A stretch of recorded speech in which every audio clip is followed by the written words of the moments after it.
This part has us entering the Azure sector, which is a notable and busy area of Star Trek with ties to both the canon of the shows, apocryphal material, and Star Trek Online's unique narrative. The system is named for the AZURE Nebula, which can be seen from every system in this sector, and sits at the intersection between Klingon, Romulan and Federation space near the former neutral zone. As we approach the Class 11 nebula itself, we're engulfed in its stellar particles that give off the oceanic blues, giving it its name. Predominantly oxygen and argon, it also contains traces of beryllium, fluorine and xenon. It was formed in 2168 from the supernova of SR 37758, which not only destroyed Erigol, the homeworld of the Kalia, but also opened a subspace instability, which was later utilised. In 2293, Captain Sulu attempted to use it to approach Klingon space to rescue Kirk, but was halted by Captain Kang. In the first Splinter timeline of the books, the Borg made extensive use of the AZURE Nebula, as this area is riddled with transwarp conduit apertures, and from this point they conducted their raids into the surrounding territories. In 2381, the Borg launched their all-out assault on the Federation from this point, and engaged a Starfleet armada of over 300 ships. While another dire encounter for Starfleet, the AZURE Nebula saw the defeat of the Borg in that timeline, as the Kalia returned to dismantle their creations, and it ended the collective once and for all. As for Star Trek Online, well, the Borg did launch an attack from here in 2381. However, these Borg are still damaged and degraded from the virus created by Janeway almost 3 years earlier, so they didn't pose the threats that they did in the first Splinter timeline. Instead, they were adamantly defeated and pushed back, although as we see in the story of STO, they are far from gone and have been rebuilding ever since, gradually returning to their threatening level. As for the main canon of the shows, we don't know, but it seems to adhere closer to the Borg as seen in Online, as by 2401 they were still debilitated from Janeway's attack and had to resort to unconventional alliances and assimilation methods to survive. Nevertheless, the AZURE Nebula remains a stunning visual marker in Star Trek across multiple timelines and worthy of study. In STO, the Tholians have established a permanent presence here too, which is best seen in the story series episode 89, which continues the adventures of the Enterprise C in an altered timeline. Suffice to say, the Tholians, with their interest in anything temporal and reality related, seem very keen to claim this area, and have posed issues by attacking the occasional ship passing through, extending out into nearby systems on occasion.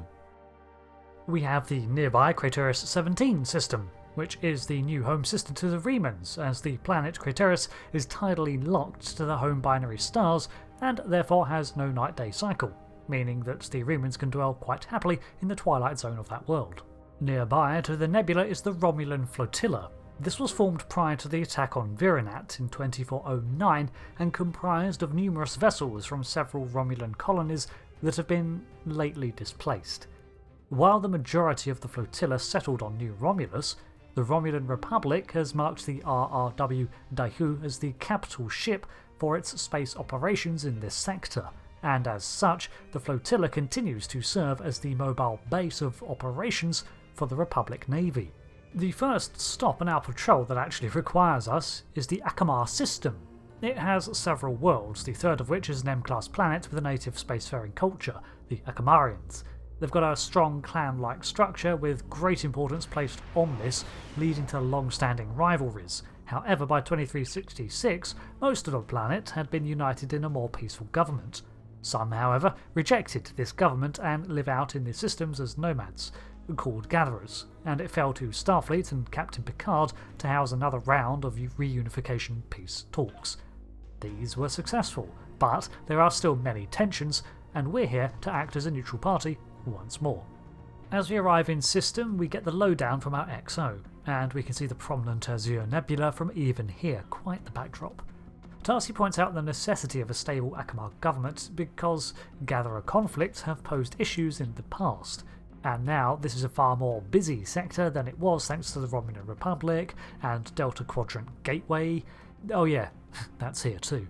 We speak with a house clan leader of Acaram, and she tells us of the situation, alluding to the deep-seated mistrust which is still present after a few decades, and says that she would rather solve this without violence. She leads us to the meeting point in the system, where there are several more Acamarian frigates clustered. Their four-finned design, one that has resurfaced in TNG several times, and I'm happy to see it. Contacting the vessels, we get some more information on the actual cause of this dispute. Speaking with the rebellious clan leader, we learn that they are being denied essential resources that they need to survive, while still being expected to contribute to the sovereign government and the overall welfare of the planet. It's a valid issue. How can they supply trade to the greater populace if they cannot even supply themselves? The Acamarian leader denounces this as an exaggeration and suggests that they simply need to double down on resource procurement, in this case mining and refining operations to increase trade. We've got two options. We can ask that they simply aid each other because everything is scarce right now, which is idealistic but offers no actual plan of action. The second option recognises the plight and points out that the clan cannot contribute resources it does not have. We pick that option. And she responds that every clan faces trouble from time to time, but always recovers. A solution will be found. Our options this time are to say that a resource-starved clan poses little risk to the Sovereign, so just quash it and be done. Very Terran Empire sounding, but option 1 is the correct one, saying that while resources are tight, knowledge can be shared to help efficiency and development, maybe focus on supplying that to aid the struggling rebels. She says that currently they are invested in exploration and defence, but we counter with the hypothetical. What if this clan uncovers great resources in the future, but has been alienated from the greater society because of this? Do you think they'll share then?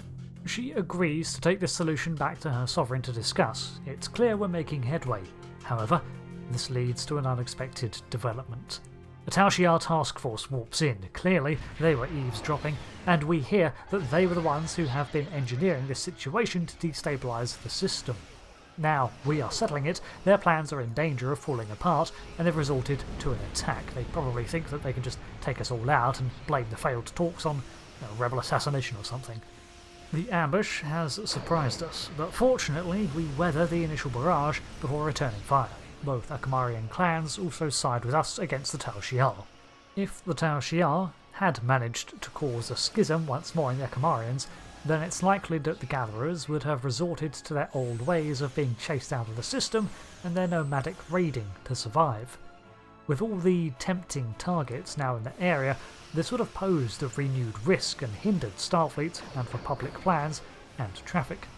Right now, the Star Empire still persists as a shell of its former self, and it seems that all it has left are spiteful actions in an attempt to create chaos, a chance to restore itself from ambitious officials. We fend off the Tal Shiar attack, and now with this information to light and the survival of both the clan leaders, I think this matter may end up being sorted out sooner rather than later. This is a classic old-school Romulan ploy, and a common tactic to divide by exacerbating an existing issue. Coraya is the next system we aim for. Coraya 4 is a jungle planet and once home to a Romulan Star Empire prison planet that contained prisoners from the attack on Khitomer, the neighbouring sector. The system was secret from Starfleet until 2369, when Worf infiltrated it in search of his father, but some Klingons chose to remain there, dishonoured as they were in the eyes of their culture. This act was therefore classified and the planet marked as a Star Empire military world. Since the fall of the Star Empire, the Klingons have shown great interest in colonising this system. However, Chancellor Martok in 2404 had to ban the planet as a potential site of colonisation. This is likely in an effort to maintain the secrecy of those who already live there, and what's more, since the Star Empire fell, most of its military importance has also dried up. Anyone left is likely not interested in either side of a potential conflict. Nevertheless, we can still make routine patrols here, and the Romulan Republic seems to be settling the planet. As we enter the system, however, we're told by a Republic patrol captain that the Tal Shiar have been seizing and searching any Romulan vessel in system and kidnapping people. Back to their old ways again, it seems. It's suspected this is all in response to Datan, the leader of the Romulan Republic's announcement that he will never recognise the Tal Shiar as an official Romulan body, let alone instigate anything similar. We move in to defend the Romulan Republic ships. This mission can be played in two contexts, either during the formation of the Republic in 2409, when that government is still forming and trying to just defend its citizens, or now in 2411 as we step in to defend an allied power of the Khitomer Alliance.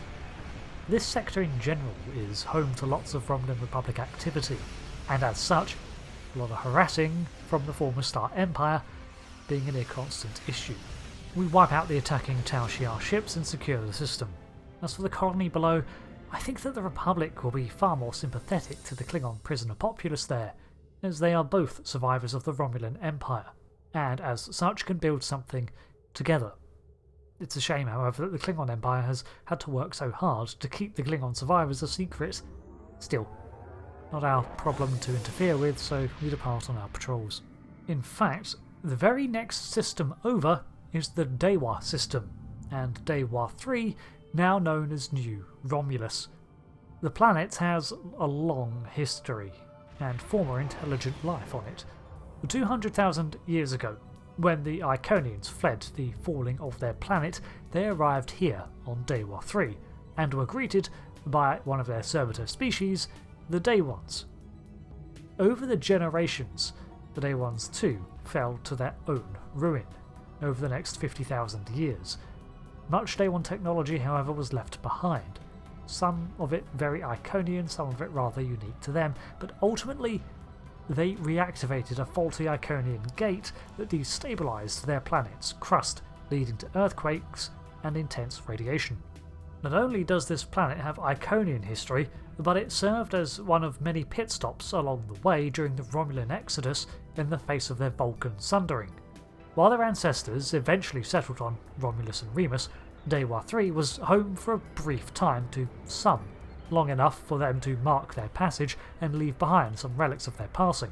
So, when in search for a new home planet to replace Romulus, the early Republic scouted Dewa 3 out, and deduced it was an excellent candidate. Settling on the surface, it was not long before its long history was uncovered, along with a few issues, but nothing that the Romulan Republic could not deal with. I'll do a separate video covering New Romulus in its entirety, as there's a lot of lore buried here, literally, and many small objectives to complete in helping the Romulans out. Over the 2 years since its settling, the embassy is still being constructed and much work still needs doing around the planet. However, the cities continue to evolve, and the New Romulus evolves with the support of its allies. We can even see a statue dedicated to Ambassador Spock, the founder of the Unificationist movement that was the building blocks for the Republic and a personal hero of Datan. Of course, New Romulus and the Republic's presence was no doubt accelerated onto the galactic scene by the discovery and restoration of an Iconian gate, which in turn led to the reactivation and uncovering of the nearby Iconian gateways in space, previously shrouded in subspace.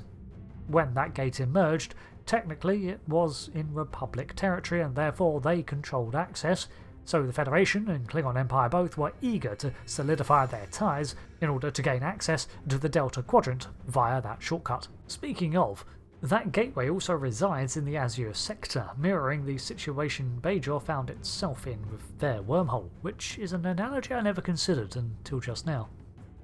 I do wonder at the sheer level of subspace instability and issues within the Azure sector. We've long had the instabilities in the nebula itself, caused apparently by its initial supernova, but then there were the Borg transwarp conduits that converged here, making use of that fissure. The temporally displaced Enterprise C seems drawn to this point, and then we uncover that this was also the hub of Iconian Gate activity. It makes me suspect that there's something about this area that lends itself to such corridors, or perhaps these events are compounded by one another. Food for thought. Either way, our final stop is the Joret system, the nearest to the Iconian Delta Gateway. Joret is another system that ties heavily into prior events of Star Trek canon, for it was the system that housed the unfortunate colony, Joret 4. It was home to an Outer Federation settlement, New Providence. In 2366 this settlement vanished. Literally scooped from the planet's surface, leaving only a crater behind. On stardate 43989.1, it was investigated by the USS Enterprise D, who confirmed its disappearance and that of the 900 colonists, before uncovering the Borg advancing into Federation space. Follow-up colony efforts failed, and the system was left uncolonised by Starfleet even to this day. As we enter the system, we're informed by Lieutenant Nulia that the Joint Power Task Force, Omega, and its commander, the Klingon Devak, have advised Starfleet to construct a listening post in this system because of the past Borg attack. Task Force Omega was created to combat the Borg and Borg tactics, so if they suggest something in their wheelhouse, we should probably listen. So work began on this outpost, consisting of a main station in orbit of the planet, 2 subspace relays to bounce out their scan range, and a long-range communications system to connect back to Starfleet. We contact the commander of the construction crews, who asks us to deliver the materials we are, apparently, carrying, and lend our expertise in getting the system operational. Our first assignment is to install components into the subspace satellites, which we learn are designed to intercept communications and monitor for dangerous activity. This whole system has an air to it that's unnerving because of its history. It's funny, 30 years ago this would have been considered the very border of Federation space, the frontier. Now, a few light years away, is one of the most major lanes of new commerce, with the Delta Quadrant Gate, and now the Romulans' new capital planet. We finish beaming over the materials to the crews working on them, and then depart for our next part of our assignment, the Subspace Communications Array. It's finished, it just requires tuning, so we see to that, and receive confirmation from the Overseer. However, we also get an immediate signal intercepted, hostiles incoming. A shiver runs through us. The Borg, could it be? But our fear is short-lived as we see a Talon-class battleship appear. Nausicaan Raiders. Still a threat, but at least it's not the Borg. We engage the enemy forces and easily fend them off. This was not the right day for them to pull this.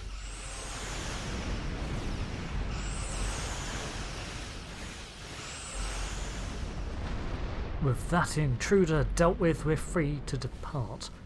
The Azure Sector missions completed, and what's more, I really enjoyed these ones. These missions here tie strongly into the lore of Star Trek, from the Borg to Khitomer, and the sector itself is an important one in the book series.